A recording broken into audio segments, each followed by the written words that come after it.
Bonsoir à toutes et à tous. Il est 19h, vous êtes sur Prune et vous écoutez Angle Mort, l'émission du collectif Isonomia.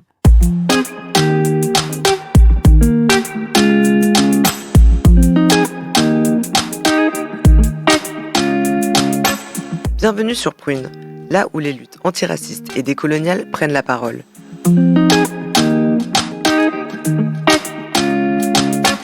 Angle Mort, c'est l'émission qui éclaire les marges et décolonise les regards. Tous les premiers lundis du mois, de 19h à 20h, avec le collectif Isonomia, explore sans concession les concepts et réalités qui échappent souvent à notre regard.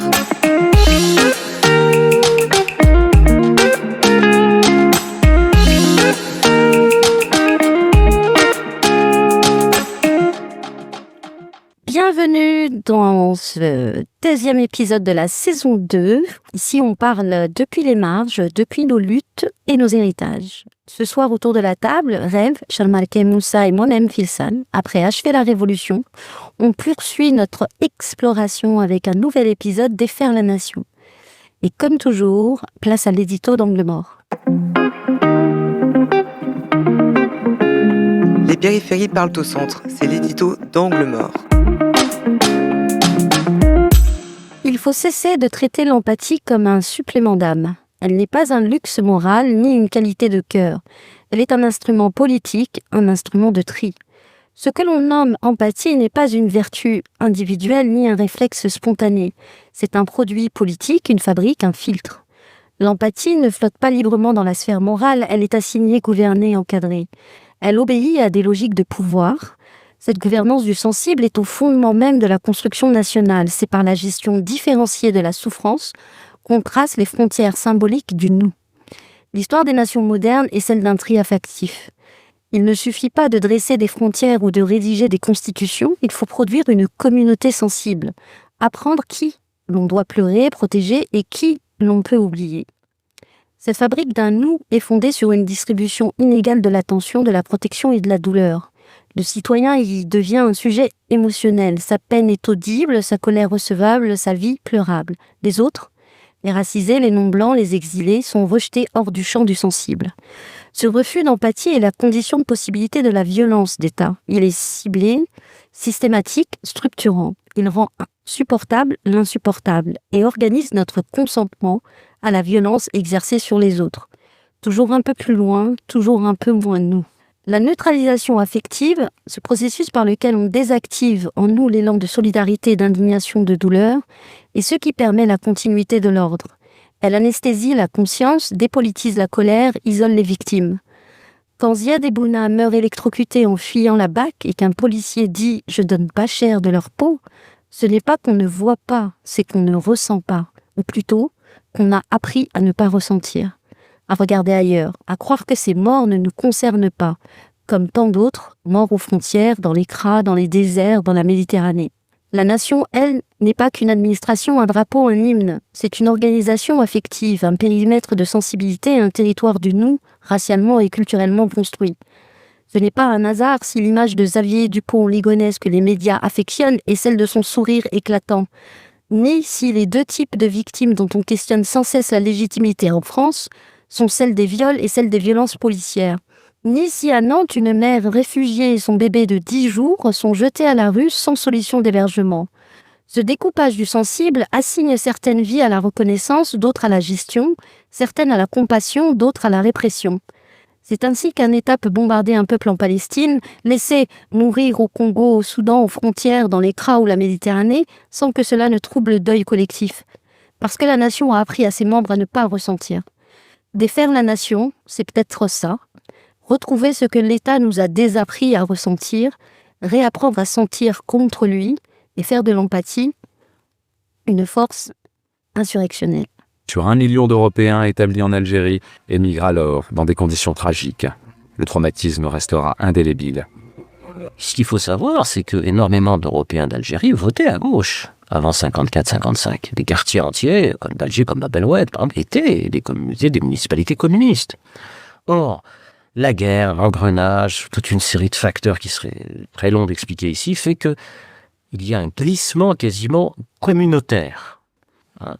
un abandon des positions de classe, un abandon de l'imaginaire communiste et un glissement sur des positions nationalistes, c'est-à-dire en défense de l'Algérie française. C'est ça qui détermine leur posture principale. Or, certains, beaucoup même, sont des gens de gauche, sont des anciens communistes, ce sont des communistes ou des socialistes qui vont basculer à l'Ouest. Ils vont donner ce nouveau visage à l'extrême droite française qui va rebondir dans les années 80 dans la lutte contre l'immigration algérienne, dans le fond, parce qu'ils retrouvent les accents de la bataille qu'ils avaient menée 20 ans auparavant, au moment de Éclairer les marges, décoloniser les regards.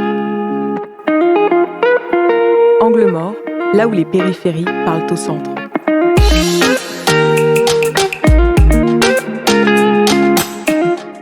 Alors, vous venez d'entendre un extrait d'un documentaire sur la guerre d'Algérie et la personne qui parlait là était Benjamin Stora, historien spécialiste de cette période.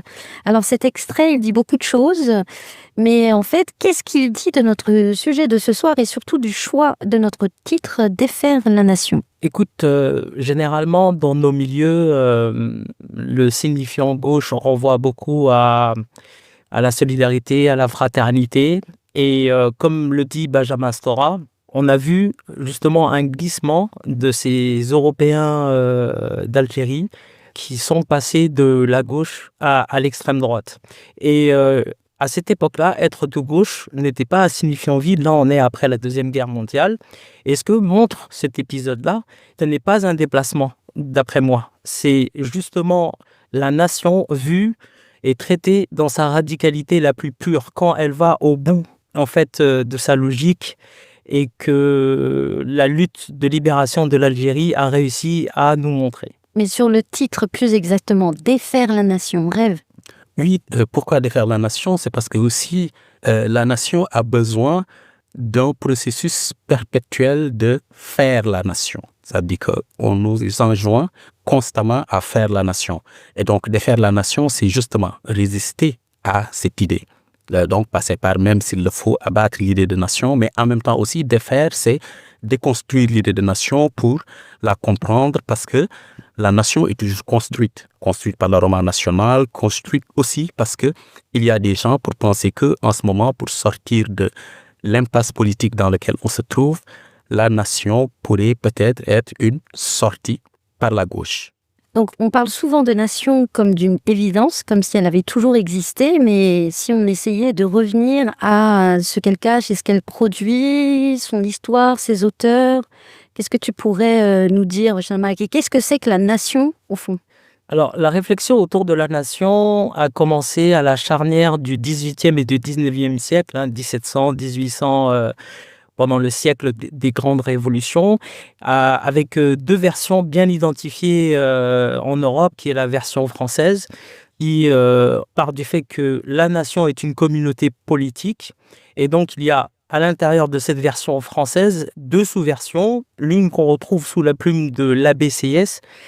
J'ai bien dit l'ABCS, c'était un ecclésiastique qui, pendant la Révolution française, avait rejoint le tiers-État et qui était, en gros, l'aile droite de la Révolution française. Et lui, il disait, en gros, en substance plutôt, que qu'est-ce qu'est la nation? C'est le tiers-État. C'est les gens qui travaillent. Et on peut voir l'affiliation qu'il peut y avoir avec ce que va devenir plus tard la droite sous la Troisième République, où la valeur travail va être mobilisée pour polémiquer avec les nobles de l'époque qui étaient vus comme des parasites et des gens qui ne travaillent pas. Il y a une autre version qui est un peu plus affiliée à nous par plusieurs déports, qui est celle de Robespierre, qui lui voit la nation comme la souveraineté populaire, là où s'exprime la souveraineté populaire. Et en fait, celui qui est français, c'est celui qui a un engagement civique. Je sais que, par exemple, Léo Mans adore mobiliser ça de temps en temps en disant qu'à l'époque, pour être français, fallait adopter un enfant, nourrir un vieillard, etc., etc. Alors, Léo Mans, Oui, Antoine Léo Mans, qui est un député de la France Insoumise. Exactement. Et on voit bien qu'il n'y a absolument pas du tout de référence raciale, parce qu'il y a beaucoup de révolutionnaires qui n'étaient pas français, Benjamin Constant, Marat, Thomas Paine, qui était un Anglais. Et en avançant vite dans le temps, on arrive à peu près à l'installation de la Troisième République où apparaît, parce que la réflexion ne s'est pas terminée, hein, donc apparaît un écrivain, un intellectuel dont moi et Rêve sommes fans, Ernest Renan, qui lui, qui lui va arriver avec une nouvelle interprétation où il va dire que la nation, c'est une espèce de plébiscite quotidien et que la nation n'est pas biologique. Et le terme biologique est très important parce que on voit qu'il essaye de rentrer, lui, cette fois-ci en polémique avec l'autre version que je n'ai pas encore évoquée, qui est la version allemande, qui est plus organique, où la communauté, elle est vue comme une communauté de sang, où on partage en gros le même sang, la même religion, en gros la même culture. Il y a l'idée d'enracinement et comme vous pouvez voir, l'extrême droite actuellement se revendique de ça. Hein. Donc l'affiliation de l'extrême droite, généralement, elle vient de cette vision du monde de Fichte, exactement. Et donc, ces deux versions-là vont beaucoup influencer les nationalismes qui vont arriver, postérieurs à elle. Donc, tu vas voir la version française qui va beaucoup influencer le Nouveau Monde, les Amériques, le Nord, le Sud. Et tu vas voir la version allemande qui va beaucoup plus influencer l'Europe centrale, l'Europe de l'Est, les Balkans, avec cette idée que chaque nation est un ethno-nation, avec toutes les guerres qu'il y a eu, l'antisémitisme qu'il y avait là-bas, les guerres balkaniques, jusqu'à il n'y a pas longtemps, en 92, le génocide qu'il y a eu... jusqu'à maintenant. Exactement. Avec le panslavisme. Ça a aussi influencé le nationalisme turc, le nationalisme iranien, hindou, un peu le nationalisme arabe et le panafricanisme. Mais quand même, je tenais quand même à dire que sur ces deux-là, ça ont été les deux versions qui ont été le plus ouvertes au socialisme et qui a réussi quand même à sortir un peu plus du haut que les autres. Du coup, est-ce qu'on peut dire que la conception allemande est celle qui est partagée par 90% du monde? Est-ce que c'est la seule conception valable? Elle est assez hégémonique en tout cas. Oui, elle est hégémonique, mais moi je dirais plutôt que c'est la conception la plus honnête. Parce que même Renan, quand on l'écoute et quand on le lit, on pense qu'effectivement, il n'y a aucune conception raciste dans son approche de la nation. Mais quand on voit Renan dans sa pratique, on voit, et c'est d'ailleurs la pratique de la République française avec ses lois, on voit que c'est une conception très biologique. Ça veut dire Dreyfus, ça s'est passé ici, ça ne s'est pas passé en Allemagne. On a vu donc le zèle des policiers français et le zèle de Pétain pendant la Seconde Guerre mondiale. On a vu comment toujours toutes les dimensions ou les marques de la nation française sont toujours, on va dire, reconfigurées en des termes raciaux quand il s'agit de définir qui fait partie de la nation et qui ne fait pas partie de la nation. Donc, comme l'universalisme de la Constitution, qui dans sa dimension formelle est très égalitariste, alors que la pratique républicaine concrète est très, très, on va dire, ségrégationniste, on voit qu'il y a une tension entre ces deux-là. Donc si la nation est une invention moderne, alors il faut peut-être aussi parler de ces technologies de fabrication. Qu'est-ce que tu peux nous dire, Rêve, là-dessus? Ces technologies de fabrication, en fait, la nation, il faut voir qu'il y a une corrélation très très forte avec l'aventure coloniale. Alors que, on va dire que ce soit l'Ancien Régime, même ces républiques-là, ont quand même usé, par exemple, du recensement. Ils ont essayé quand même de classer les gens, mais on les classait selon les rangs et selon les statuts, quand il s'agissait de savoir qui faisait partie du corps national ou pas. Mais avec la colonisation, sont arrivés, on va dire, 3 outils. Le recensement, la carte et le musée. Le recensement, c'est une façon pour l'État de classer, mais de classer avec des catégories ou des critères extrêmement rigides. Et de gommer peut-être les spécificités aussi.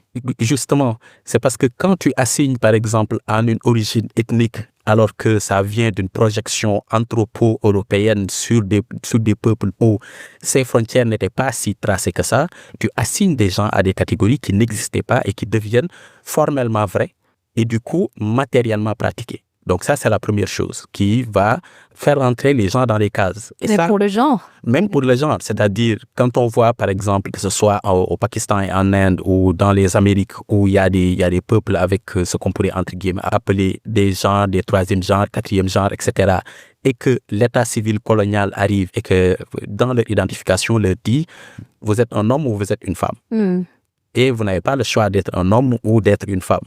Mais c'est la même chose pour, par exemple, dans une discussion, on avait cet exemple des Djiboutiens ou même des Arabes qui, quand ils Avec arrivent le nom. avec le nom, c'est-à-dire le patronyme français, qui est hérité du père, mais qui est de manière fixe à travers les générations, n'est pas le même que dans d'autres sociétés qui ont été colonisées par la France. Oui, on t'oblige à choisir un nom de famille. Exactement. Chose que tu n'aimes pas parce que tu as Ah. des prénoms qui s'enchaînent les uns derrière les autres. Toi, par exemple, tu as dû abandonner des noms. J'ai dû abandonner des noms que j'ai pas- essayé de récupérer. Mais... Voilà. Et donc, en fait, ça, justement, c'est le premier instrument. Le deuxième instrument, c'est la carte.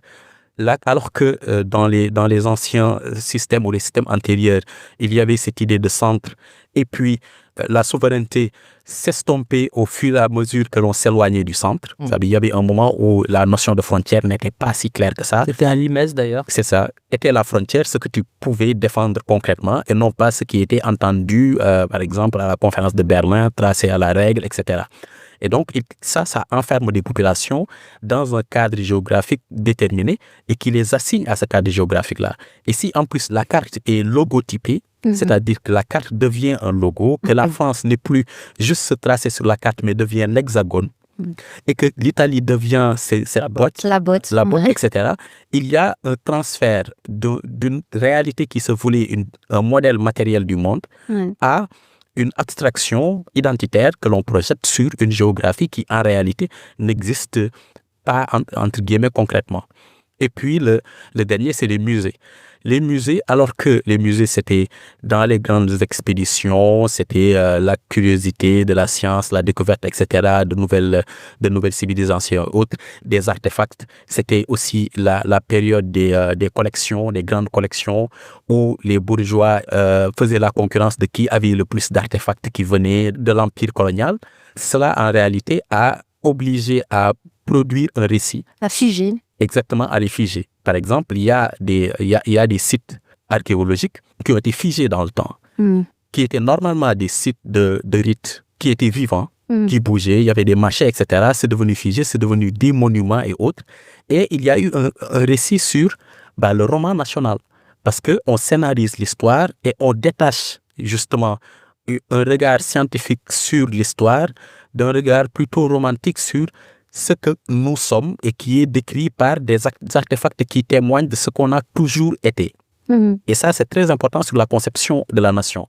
Alors que les historiens voient la nation comme étant un produit purement moderne, les nationalistes voient la nation comme une identité qui est une identité intemporelle. Et pour que ce soit intemporel, il faut qu'il y ait des artefacts qui... Des traces de ça, ouais. Des traces... Les momies dans Exactement. des sépultures dans les Le musées. Parthénon à Athènes, qui était une ruine et qui a été récupéré, retapé entre parenthèses et qui n'avait aucun sens pour les Grecs de l'époque. Je sens que tu as quelque chose à rajouter sur cette corrélation entre identité nationale et pratique coloniale, en remontant peut-être un peu plus loin. Avant de remonter, tout à l'heure, Rêve parlait l'exemple, tu sais, quand tu disais que le colon, il vient, c'est lui littéralement qui crée les identités. Oui, les classes. On a un cas classique de l'Inde, l'hindouisme ou le hindi. Clairement, c'était pour les Perses qui étaient voisins, c'était tous les peuples qui étaient de l'autre côté. Il n'y avait aucune référence religieuse, quoi. Et d'ailleurs, avec le système de caste, ils n'avaient pas tous la même religion. Et c'est les administrateurs anglais qui, pour en gros l'époque, le code de loi, les musulmans, ils ont le Coran, les juifs, ils ont la Torah, nous, on a la Bible. Et donc, ils se sont trouvés... Vous avez quoi, en fait? Et donc là, il y a les brahmanes qui se sont présentés et qui ont dit, la vision du monde des brahmanes, c'est avec celle-là que, justement, on va derrière parce que gouverner les autres. Et qui va faire naître l'Hindutva, Exactement. le nationalisme. Exactement. Et pourquoi tout à l'heure, enfin, je voulais évoquer justement qu'il y a un lien entre la création d'une nation et la colonisation. Il y a vraiment une corrélation, hein. On peut remonter jusqu'à la Grèce antique, à l'époque d'Alexandre le Grand, qui a quasiment inventé l'hellénisme et qui est allé justement jusqu'à l'Inde. Et on voyait des phénomènes, par exemple en Égypte ou même en Perse, où des Grecs qui venaient de cités totalement différentes et qui ne partageaient pas la même langue, ils avaient une koiné pour pouvoir communiquer entre eux. Et c'est quand ils étaient en Égypte ou en Perse qu'ils devenaient en fait grecs. Et il n'y avait pas d'identité grecque jusqu'à la colonisation. Donc, Eh bien, est-ce qu'on est obligé de remonter aussi loin? non, mais en fait, pourquoi en fait on voit pas le lien? C'est parce que dans la nation, il y a cette idée de sécularisme qui trouble en fait notre vision en fait de cette époque-là. Il faut pas oublier que les bourgeois aussi se réclamaient beaucoup de l'Antiquité et donc ils se voyaient comme des continuateurs quoi de cette grande aventure. C'est la philosophie grecque. Exactement. Du coup, ce que je comprends, c'est que la nation s'est vite traduite en discours, en idéologie, mais j'ai l'impression que le camp du nationalisme n'est pas un bloc homogène. Rêve, quelle distinction peut-on faire dans les formes que prennent cette idée de faire nation? En fait, alors qu'à sa naissance moderne, il y a cette distinction très rapide qu'on peut faire entre donc la conception fictienne allemande et la conception donc de Renan en France.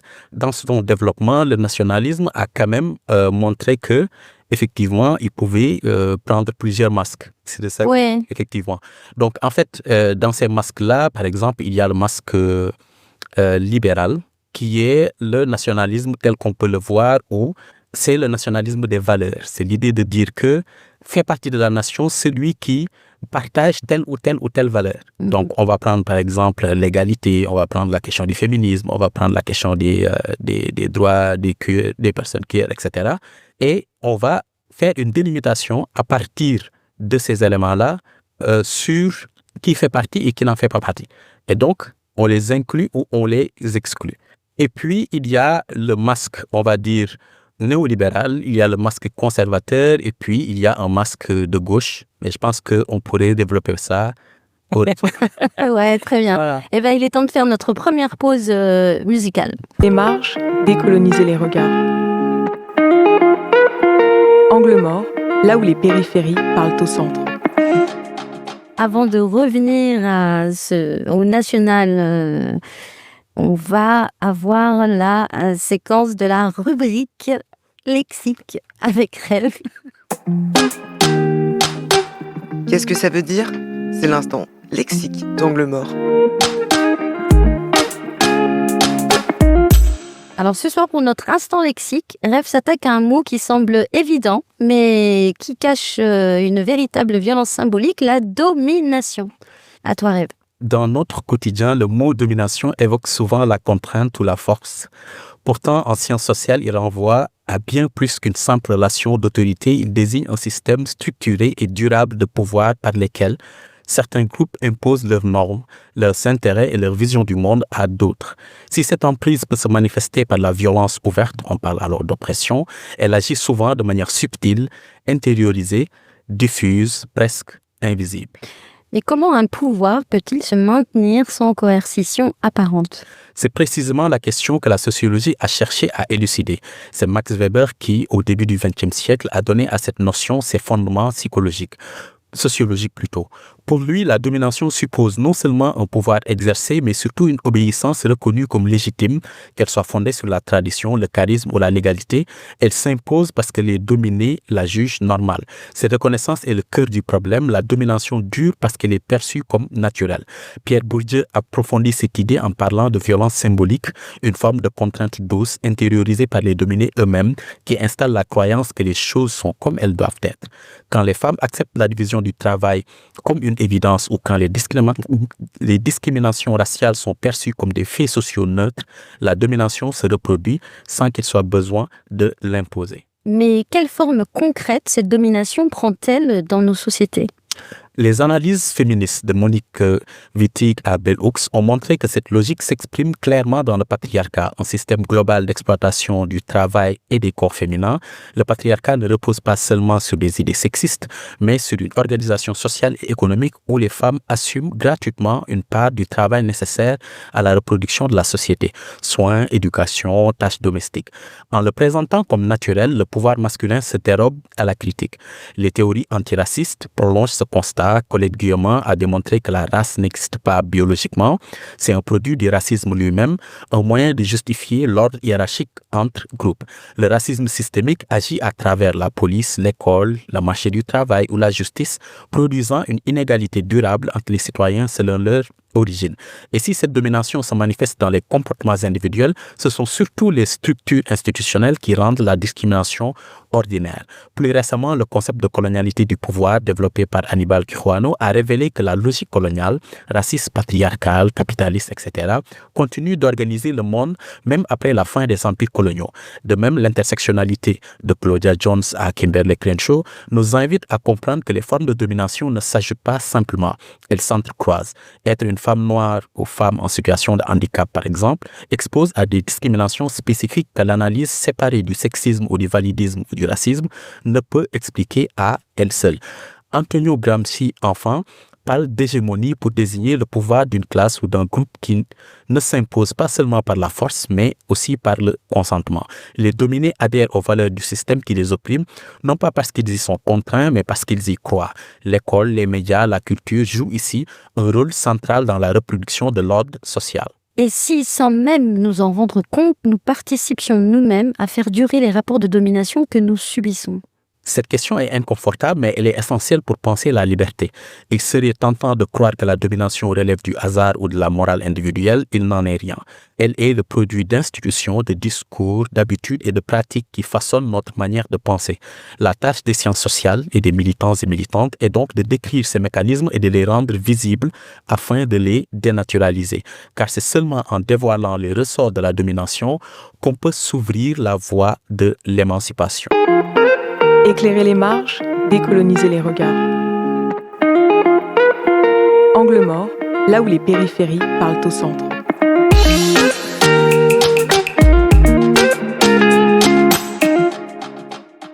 Du coup, est-ce qu'on peut prendre 5 minutes juste pour revenir sur ce qu'on avait commencé à évoquer? Les typologies. Les typologies, si on pouvait finir. Ah oui, sur les typologies, sur les nationalismes, j'avais commencé à expliquer qu'en fait, le nationalisme se déploie de plusieurs manières. Une fois qu'on a posé cette base-là, qui était la distinction qui avait été faite par Charles Marquis sur la conception française et la conception allemande. Une fois que le nationalisme commence à se déployer, on voit que le nationalisme porte plusieurs masques. J'ai parlé du masque libéral. Le masque libéral, par exemple, c'est le masque qui dit que notre nation n'est pas une nation de race, etc. C'est une nation des valeurs. Ces valeurs-là, liberté, égalité, fraternité, laïcité, ce sont des valeurs qui permettent d'identifier qui fait partie du groupe national et qui n'en fait pas partie. Et ce qui devait être un mantra d'union assez universaliste devient un instrument de distinction et d'exclusion pour voir qui on inclut dans le groupe national et qui on exclut du groupe national.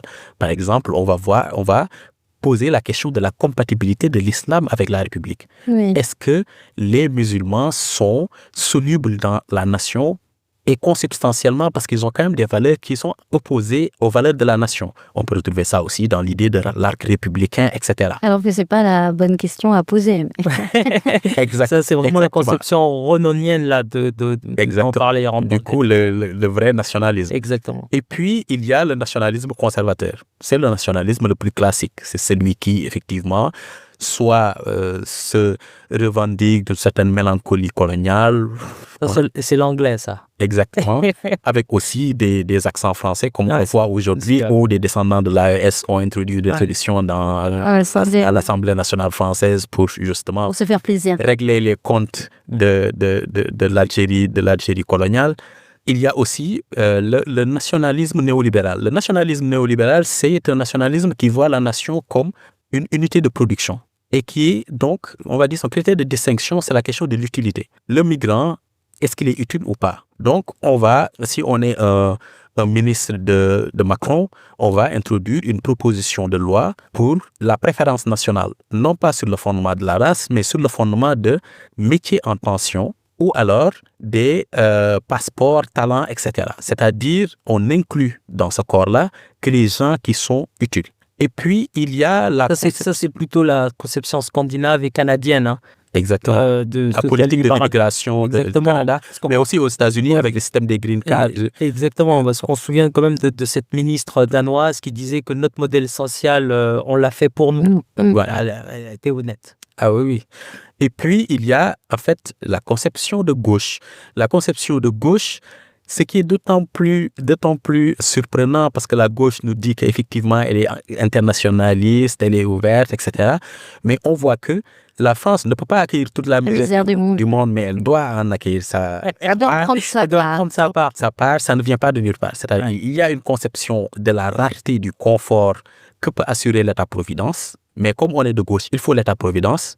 Mais comme on est, entre guillemets, réaliste, cet État-providence-là ne peut pas absorber tout le monde. Donc, on va voir qui on va amener. Et donc, on va introduire des fractions sur un dévoiement du marxisme, par exemple, sur l'armée de réserve du capitalisme, donc que seraient les immigrés, etc. Ça va être reconfiguré de la même manière que par le biais du producérisme, avec cette idée de parasite, d'assister, etc. On va retrouver vers une certaine gauche, que ce soit une gauche communiste, même une gauche qui se dit entre guillemets social-démocrate ou voire radicale, qui brasse ce type d'idées pour déterminer qui effectivement fait partie du corps national et qui ne fait pas partie du corps national. Eh ben, c'est l'instant Cam de Moussa.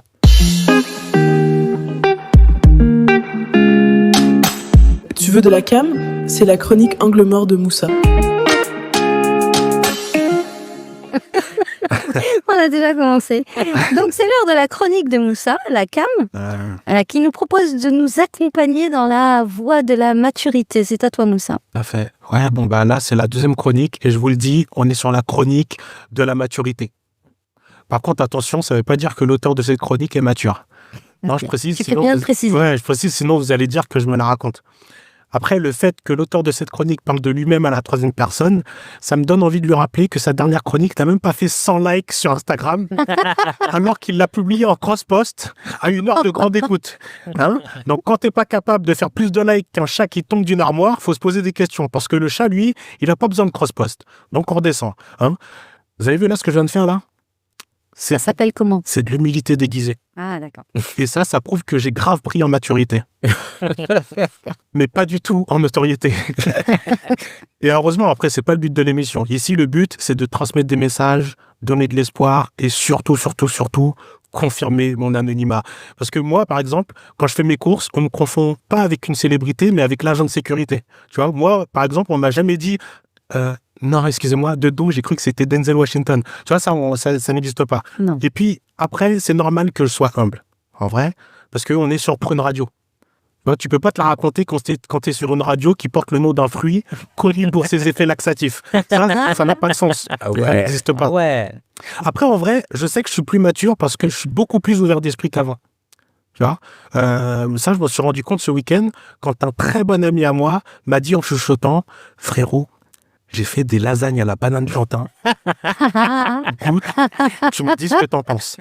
Et t'as goûté. Et t'as goûté? Alors, l'ancien moi, je le connais, il lui aurait sûrement répondu, alors de une, je suis pas ton frérot. Voilà. Tu vois, voilà. Et de deux, qui êtes-vous, monsieur? Je ne vous connais pas. Tu vois? Non. J'ai goûté et je me suis resservi parce qu'un plat fait avec amour, on se doit de l'honorer, surtout quand c'est gratuit. Voilà. Tu vois. Par contre, même fait avec amour, le yassapuri, c'est toujours non. Et je ne vise absolument personne autour de la table. Personne se sent bien. Je vise absolument personne autour de la table. Mais si Rêve pouvait prendre en compte ces messages, ça me ferait un combat politique en moins. J'ai coupé au montage. Voilà. Merci. T'as lu? T'as été cancel? Non, moi, je mets des messages, on a dit, c'est... Ouais, t'as été cancel. Voilà. Mais c'est pas grave, je vais continuer quand même. Je sais que j'ai pris en maturité aussi, et je vais terminer là-dessus. Je sais que j'ai pris en maturité parce que ma vision du monde est plus complexe aujourd'hui. Avant, c'était les gentils contre les méchants. Aujourd'hui, c'est les gentils contre les gentils. Parce qu'en vrai, tout le monde est gentil. Mais ça dépend avec qui. D'un côté, tu as ceux qui sont gentils avec tout le monde, et de l'autre, ceux qui sont gentils qu'avec Monsieur Tout-le-Monde. Et comme Monsieur Tout-le-Monde considère que le monde lui appartient et que son petit monde vaut tout l'or du monde, il voit le reste du monde en ennemi, y compris ceux qui viennent à peine de venir au monde. Merci de m'avoir écouté, les amis. Ah ouais. Je rappe. Non, mais il y a des... Ça rigole pas. Après, il faut pas dire. Après, il faut pas faire. Ah, d'accord. On peut parler du Yassa Purée, mais... Je te laisse sans mandat. Ok, bah merci Moussa pour cette chronique Merci. pleine de lucidité Ah bah, écoutez, Et de lumière. et de lumière. Et Allez. merci pour le plat. hyper bon. Moi, j'ai résisté. Hein, Ah, c'était un petit plat pour l'homme, mais un grand plat pour l'humanité. Allez, on s'accorde une petite respiration musicale et on se retrouve juste après. Et le titre, c'est... C'est l'autre. C'est le tien, Rêve. Ah ouais, c'est le mien. Ouais, c'est le tien. Oui, oui. Il a oublié sa musique. Du coup, c'est un duo, donc un techno qui est très éclectique en fait dans ses influences. Un duo franco-sénégalais qui s'appelle Cast et le son s'appelle Tribe.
Mais je vous laisse juger par vous-même. Allez, c'est à toi. Parler de fraude à propos de Mamdani n'était pas littéral.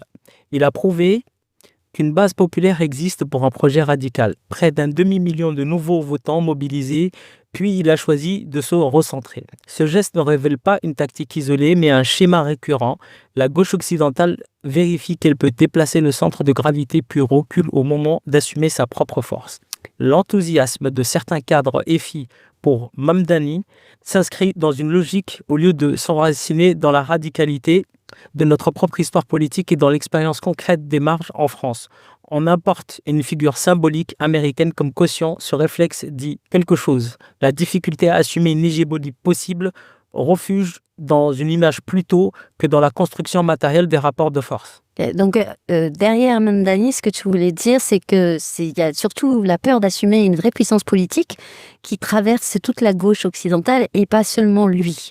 Mais au fond, est-ce que cette fascination pour les figures étrangères, ce n'est pas une manière d'éviter de regarder nos propres contradictions politiques ? Mamdani n'est donc pas le sujet principal, il sert de révélateur. Ce moment permet de penser une tension plus ancienne entre radicalité proclamée, comme je le disais, et recentrage réflexe, entre désir révolutionnaire et gestion de l'image. C'est à partir de ce décentrage que s'ouvre l'analyse qui suit. Alors, cette dynamique peut-elle se reproduire en France ? L'agitation de certains députés EFI a réveillé une inquiétude chez moi. En cherchant à légitimer leur radicalité en s'adossant à Mamdani, EFI rompt avec une vieille tradition de la gauche radicale. Jusqu'ici, ce type d'adossement à la gauche américaine était l'apanage du PS et des Verts aujourd'hui. EFI s'inscrit dans cette stratégie, mais sans conscience des contradictions qu'elle implique. Donc l'enthousiasme de cette gauche radicale française pour Mamdani te questionne. Oui, je peux comprendre qu'il soit plus confortable qu'une partie de notre gauche veuille être associée à une figure jeune, dynamique, fixée aux États-Unis plutôt que d'être renvoyée au Venezuela. La géopolitique symbolique compte. De manière plus générale, l'enthousiasme autour de Mamdani illustre un risque inhérent à la récupération institutionnelle d'une image radicale. Cette idolâtrie traduit aussi une incapacité à reconnaître et construire sa propre hégémonie politique. Pourquoi chercher à l'extérieur l'incarnation d'une renaissance politique ? Sommes-nous à ce point en crise qu'un jeune New-Yorkais devient le point de référence affectif et symbolique pour la gauche française. Cette récupération symbolique expose la gauche à des critiques qu'elle n'avait pas anticipées et crée une tension entre rhétorique radicale et pratique institutionnelle limitée. Le trait constant de la gauche occidentale, à l'exception notable de la tradition républicaine et socialiste française, c'est sa culture de la défaite. Mémoire fondée sur la consolation, le témoignage et la posture morale plutôt que sur l'exercice effectif du pouvoir. Mais cet engagement révèle autre chose, une incapacité en France à réaliser sa propre position hégémonique. Cette récupération peut être mobilisée cyniquement pour conférer un vernis de radicalité à des forces politiques dont la capacité réelle à transformer le rapport de force est limitée. L'esthétique de la radicalité produit l'impression que toute la gauche est intrinsèquement extrême, alors que ses programmes concrets ne traduisent aucune transformation révolutionnaire. Alors, et pour les militants racisés, cette radicalité de façade n'est-elle pas seulement dérisoire, elle devient peut-être dangereuse? Oui, pour nous, les racisés, cette question n'est pas théorique. Nos existences sont prises dans des rapports de force. Nous ne pouvons pas nous offrir le luxe d'être révolutionnaires le temps d'un cycle médiatique et de devenir un notable ensuite. Nos stratégies doivent être matérielles, rationnelles, ancrées dans le réel social et dans une histoire, pas une mise en scène de radicalité. Pourquoi l'attitude de FI me pose des problèmes? En adoptant une radicalité esthétique, en se réclamant des figures comme Mamdani, elle se place au cœur d'un piège politique qu'elle ne semble pas encore mesurer. Dans le champ médiatique français, ces références servent déjà de preuve anticipée d'une radicalisation des racisés, fantasmés comme anti-républicains, anti-français et porteurs d'une potentialité antisémite. Et donc? Le mécanisme est connu. Comme le Venezuela hier, Mamdani devient une figure écran, un symbole instrumental pour discipliner la gauche française, plutôt qu'un vecteur d'analyse politique réel. Ainsi, sans le vouloir, FI valide la narration de ses adversaires, elle alimente l'idée qu'une génération d'islamo-gauchistes imminente serait prête à prendre le pouvoir dont elle serait l'incubatrice. Et en retour, ce sont les cadres non blancs qui en paieront le prix, c'est-à-dire nous. Car lorsque le projecteur se détourne, c'est ceux qui restent visibles, c'est-à-dire vulnérables, ce sont les militants racisés. Nous devenons un corps sur lequel s'exerce la contre-offensive idéologique. En prétendant subvertir de l'intérieur, ils contribuent paradoxalement à produire une cible même qu'ils disent vouloir protéger. Les dernières années nous l'ont montré. Même la gauche la plus proche du pouvoir nous abandonne dans les moments décisifs. L'absence de 19 députés FI lors du vote la semaine dernière concernant l'Algérie nous donne la preuve. Les rapports affectifs à la radicalité s'opposent à notre rapport pragmatique, vital, inscrit dans le réel et non dans le spectacle politique. Alors, face à cette impasse, quelle voie nous reste-t-il? Comment on garde la radicalité sans tomber dans le mythe? L'expérience de Mamdani relève les limites de la gauche occidentale et le danger de la fascination de l'image. La mobilisation symbolique et esthétique ne peut remplacer la lucidité stratégique. Pour nous, les racisés, comme pour la gauche française, il ne s'agit pas de suivre des mythes, mais de construire une hégémonie politique autonome, consciente de ses forces et de ses contraintes. Le désir de mythe doit être refusé au profit de la vigilance stratégique. C'est à cette condition que l'engagement radical pourra devenir durable et concret, et non une simple posture affective ou morale.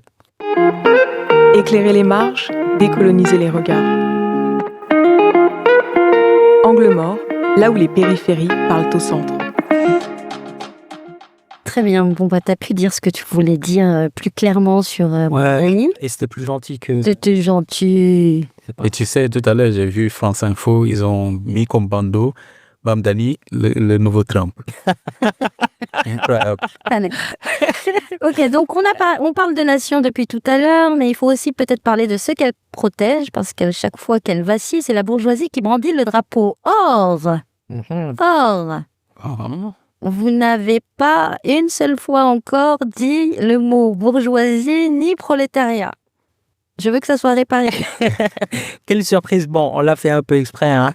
Le premier extrait était là justement pour poser le ton. Et comme le disait Benjamin Stora, le contexte national, poussé dans sa radicalité, met en chauffe toutes les appartenances politique, parce que généralement, nous, on a toujours entendu que les milieux populaires votent à gauche. Nous, on le sait qu'il y a des milieux populaires qui votaient à droite et qui votent toujours à droite, mais être un électeur de gauche signifie quelque chose. Et après, la question aussi, c'est que la nation, Marx a beaucoup écrit justement pendant la création de la nation, et cette question-là a souvent été utilisée contre les mouvements décoloniaux, parce que, comme on l'avait dit la dernière fois, pour les marxistes, entre parenthèses, la bourgeoisie doit d'abord construire un État pour développer les forces productives et derrière va se créer un prolétariat. Mais on l'avait prouvé dans la dernière émission, c'est que être racisé, être colonisé, c'est être déjà en fait dans le prolétariat, être déjà exploité. Donc la conscience prolétarienne était déjà en fait existante parmi les peuples colonisés. C'est pour ça que les plus gros soucis qu'on a pu avoir, nous, dans les pays décolonisés, c'est vraiment autour de la nation. Mhm. Et puis, il faut voir aussi que, comme on l'avait dit dans la dernière émission, mais c'était en passant et on n'avait pas développé plus loin dessus, c'est que la vertu des mouvements nationalistes, entre guillemets, anticoloniaux, c'était dans l'anticolonialisme et non pas dans le nationalisme. Et d'ailleurs, ceux qui ont maintenu la structure de l'État-nation avec cet esprit-là ont dérivé vers justement tous les travers que présentent les nationalismes de manière générale. Et puis sur la question de la classe, c'est effectivement important, mais je pense que tu as relevé quelque chose d'assez pertinent, c'est que depuis le début de l'émission, ce n'est que maintenant que l'on parle par exemple de classe, de bourgeoisie, etc. Parce que comme le disait Rosa Luxembourg, en fait, la nation est une brume entre les intérêts des bourgeois et les intérêts des prolétaires.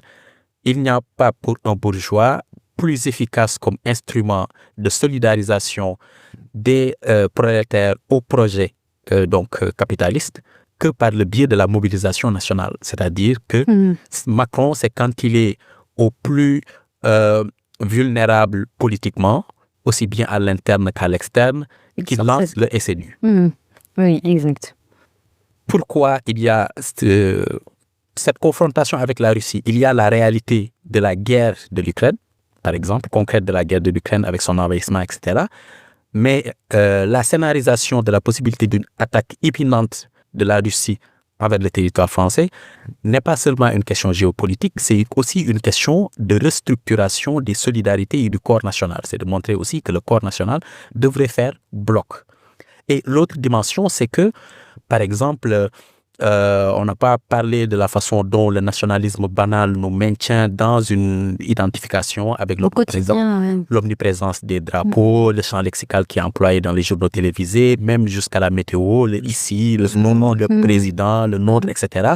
Il y a une déicité donc un champ lexical plutôt autour de l'appartenance nationale. Mais par exemple, dans le champ économique, on nous parle de nos champions nationaux à chaque fois qu'il y a ne serait-ce que la possibilité d'une taxation des grandes fortunes ou des grandes entreprises. On nous dit qu'il ne faut pas entraver le développement de licorne. Exactement. Ils vont partir. Oui, c'est ça. Donc, il faut qu'on ait des champions nationaux. Quand on dit des champions nationaux, automatiquement, celui qui n'a même pas le début d'action dans son portefeuille de titres qui n'existent pas, se sent être en solidarité avec le gars de Mistral ou avec Bernard Arnault ou avec Areva ou peu importe. Alors qu'en réalité, quand il regarde concrètement dans ses intérêts,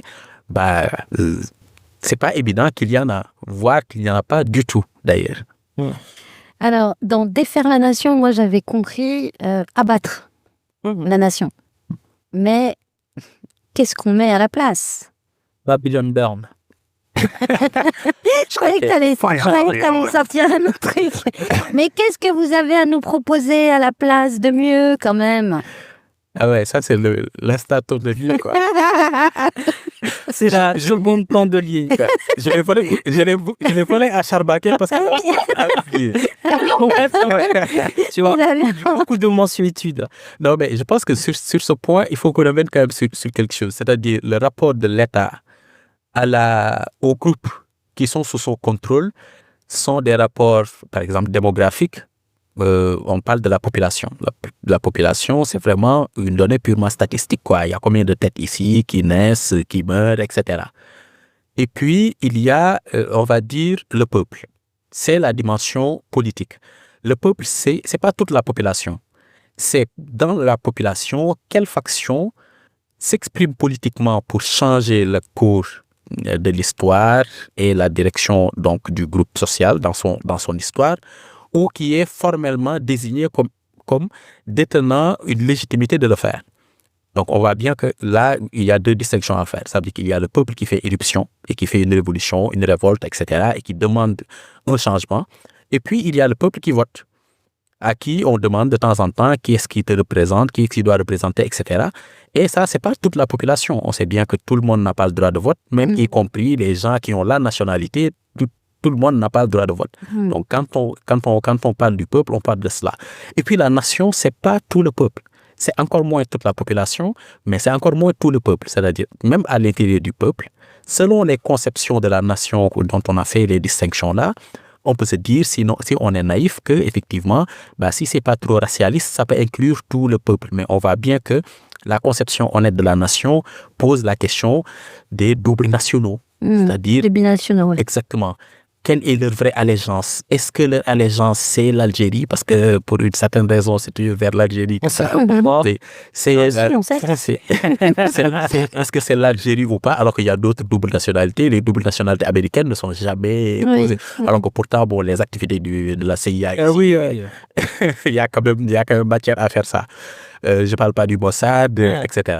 Et donc, il y a cette idée que pour faire corps, il faudrait faire nation. Et je pense qu'il faudrait plutôt faire société. Ça consisterait en quoi, faire société? Dit comme ça pourrait paraître naïf, mais en fait, la société est une donnée plus matérielle que la nation. Et surtout, est une donnée plus honnête que la nation. C'est-à-dire, on peut admettre l'idée qu'il y a des problèmes dans la société, qui sont des problèmes de la société, qui doivent être réglés par la société. Les problèmes de la nation ne sont jamais les problèmes de la nation. Et s'ils doivent être réglés par la nation, c'est toujours réglé en excluant des groupes de la nation. Ce qui fait donc que, quand on dit faire société, quand on constate que dans la société, il y a une augmentation des féminicides, il y a une augmentation des violences, etc., on se pose en société et on se demande comment est-ce qu'on règle cette question. Donc plutôt les rapports sociaux, comment on travaille sur les rapports sociaux. Exactement, sur les rapports sociaux. Et quand je dis les rapports sociaux, c'est vraiment tous les rapports sociaux de genre, les rapports sociaux de classe, de validisme, etc., etc. Et ça permet d'échapper, par exemple, à certains détournements. Par exemple, sur la question féministe, pour ne pas tomber dans le phénomène nationalisme. Le phénomène nationalisme, c'est la réponse nationaliste au problème des violences sexuelles et des féminicides à l'intérieur de la société. Alors que la démarche sociale ou socialisante voudra dire qu'on se pose la question de savoir quels sont les rapports de domination à l'intérieur de la société qui font émerger ce phénomène. Le nationaliste va se dire, mais qui dans le corps social est en train de le pourrir en y intégrant une violence qui ne lui appartient pas et qu'il faudra expulser. Et donc, le fémonationalisme va dire, c'est ces migrants-là, c'est toujours l'OQTF qui a fait tel ou tel, plutôt que, non, mais en fait, c'est les hommes à l'intérieur de la société. Dont Gérard Depardieu. Exactement. Défaire la nation, ça serait plutôt refuser ce qu'on a en commun, que ce qu'on a en commun soit construit sur l'exclusion. Exactement. D'où l'affiliation avec Robespierre dont je parlais tout à l'heure. C'est l'engagement civique qui fait... Tout à fait. Écoutez, je crois qu'on arrive à la fin de cette émission. Déjà ? Oui, déjà. Et juste pour rappeler, j'ai 2 événements à rappeler. Demain, manifestation au Miroir d'eau. Convergence des luttes avec le Soudan, ce qui se passe au Soudan, en Palestine et aussi le Congo. Et puis, à quelle heure? À quelle heure? 18h30 au Miroir d'eau. Demain, mardi 4 novembre. 7 novembre. Voilà. Demain, mardi 4 novembre, 18h30, rendez-vous au Miroir d'eau pour nous voir dans la vraie vie. Et en plus, le vendredi 7 novembre à Saint-Herblain, une grande soirée vendredi Isonomia. Voilà. Donc, pareil. Donc, merci à toute l'équipe pour ces échanges. Merci à celles et ceux qui nous écoutent. On se retrouve le mois prochain pour un nouvel épisode d'Angle Mort. On espère que vous avez pris autant de plaisir à écouter qu'on en a eu à débattre. Et en attendant, restez lucides, critiques, restez attentifs et surtout, surveillez vos angles morts. À bientôt.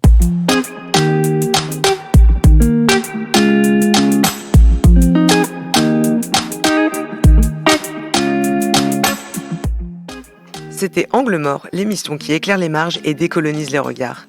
Retrouvez le podcast de l'émission sur prune.net.